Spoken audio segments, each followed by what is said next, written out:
Hello families, my name is Leslie Davis, and today I'm going to be going through the first grade continuous learning packet and giving you some ideas and some tips on the best way to use it. Now, whether you went to a mill site to pick up the packet or if you are using it online, these resources are available to you. Once you're on, if you will scroll down, you can choose either Spanish or English. Then, once you first get on, we are asking that you could spend 45 minutes a day with your child on any of these activities. It's going to include reading, writing, sight words, spelling, any of these things. We have given lots of options, so I'm going to go over a few of these. How this is set up is there's a sample structure for learning. It gives you an idea of a schedule that you could use for your student. Do not feel like you have to do all of it. Only use what you need to use. Just ideas for you to think about. The next thing you're going to come to is going to be a weekly learning menu. It's going to have different subjects and a suggested amount of time a week that you should spend on these subjects. What's really nice about this packet is whether you are online or if you have the packet in paper form. In paper form, anytime that you see the underlined orange, that means that it's going to be somewhere further into your packet and it's going to be something that's already printed for you. If you are using this just online, any of these underlined in orange are going to be links that you can click on that will take you directly to the materials that you need. Right here, if you click See You in Spring, it is a book that can be printed if you would like, or if it's something you just want your child to read of the computer, that is something as well. It's not really in order, so it's easier if you do print it. But we also gave you another option as well for reading. We gave you an ebook called Diary of a Spider. If you will click on this link, it will take you straight to Scholastic.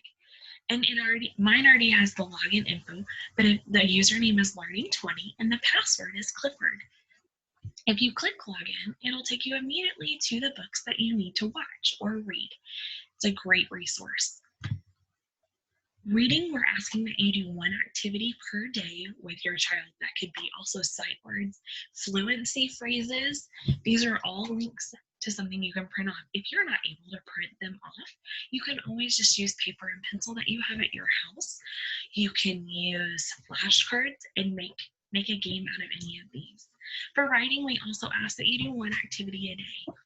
One thing to really think about when you're doing writing with your child is that they're really working through inventive spelling. Inventive spelling is going to be something that may not be spelled correctly, but they're using the correct phonics sounds.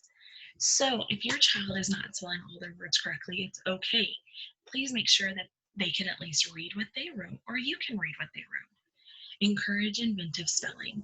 There's a few different programs on here. The acrostic poem is a word that you just write down and then they fill in the letters. It's a great fun thing. Anything that has them writing each day. Next week for math, we ask that you do 2 of these activities a day. Most of them do not need paper. They're just move around activities, and it can also be part of a brain break during the day.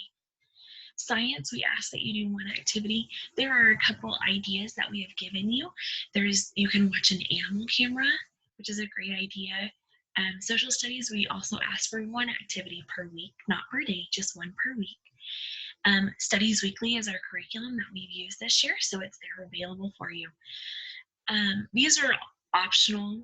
The related arts, physical education, and world languages are all optional, but we encourage you to take a look at them. There are different music ideas, there's different enrichment ideas, there's different physical education ideas for you to do with your child in the place of PE. There's also world languages. And one more extension, if you would like to just add any more enrichment activities, there's always a live cam at the Georgia Aquarium. There's just so much information here. We encourage parents to make sure that if you have any questions, please write them down so that you can share those with your child's teacher when you're talking to her.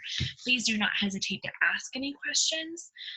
One important thing to remember is that all of the skills that are in these packets are going to be skills that have already been taught throughout the year.